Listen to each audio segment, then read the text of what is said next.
എൻ്റെ പേര് അഞ്ജു. ഞാൻ കൊച്ചിയിൽ നിന്നാണ് ഇപ്പോൾ വരുന്നത്. ഞാൻ 2017 ലൈസൻസ് എടുത്തത്. ലൈസൻസ് എടുത്ത ശേഷം കുറച്ച് അന്ന് അച്ഛൻ്റെ കൂടെയൊക്കെ ഒന്ന് ഓടിച്ച് നോക്കി. അതിന് ശേഷം ഞാൻ അങ്ങനെ ഓടിച്ചിട്ടില്ല. എനിക്ക് അത്ര കോൺഫിഡൻസ് ഇല്ലായിരുന്നു ഓടിക്കാനെ കൊണ്ട്. അപ്പോൾ അങ്ങനെ എനിക്കൊന്ന് റീസ്റ്റാർട്ട് ചെയ്യണമെന്ന് തോന്നി. ഇങ്ങനെ ഇരിക്കുമ്പോഴാണ് ഞാൻ റെയ്ഹാൻ്റെ കുറേ വീഡിയോസ് കണ്ടു. അപ്പോൾ അങ്ങനെ അവരെ കോണ്ടാക്ട് ചെയ്തു, ഒരു ഡേറ്റ് ബുക്ക് ചെയ്തു. അങ്ങനെ ഞാൻ ഇന്ന് അവിടേക്ക് വന്നിട്ട് ആശാൻ ആദ്യം തന്നെ എനിക്ക് വണ്ടിയെ പറ്റിയുള്ള തിയറിയാണ് പറഞ്ഞു തന്നത് ഫസ്റ്റ്. അപ്പോൾ എനിക്ക് അതിനെപ്പറ്റി യാതൊരു അറിവുമില്ലായിരുന്നു. ഞാൻ നേരത്തെ പഠിച്ചെടുത്ത് ജസ്റ്റ് വണ്ടി ഓടിപ്പിക്കുക അത്രേ ചെയ്തിട്ടുള്ളൂ. തിയറി ഒന്നും പറഞ്ഞു തന്നിട്ടില്ലായിരുന്നു. അപ്പോൾ തിയറി പറഞ്ഞു തന്നു, കുറച്ച് നേരം ഓടിച്ചു. അപ്പോൾ എനിക്ക് നല്ല കോൺഫിഡൻസ് ആയി. ഇപ്പോൾ ഒറ്റയ്ക്ക് ഓടിക്കാനുള്ളൊരു കോൺഫിഡൻസ് ഉണ്ട്. ധൃതി കാണിക്കാതെ സമാധാനത്തിൽ പോവുക കേട്ടോ. അടുത്തതിന് ശേഷം അവിടെ നിർത്തവിടെ അത്ര.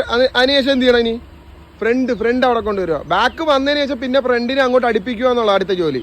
ഫ്രണ്ട് അവിടെ കൊണ്ട് ചെല്ലും. ഇപ്പോഴും തിരിച്ചിട്ടില്ല മോള്. തിരിക്കണം. നമ്മൾ എത്ര തിരിച്ചു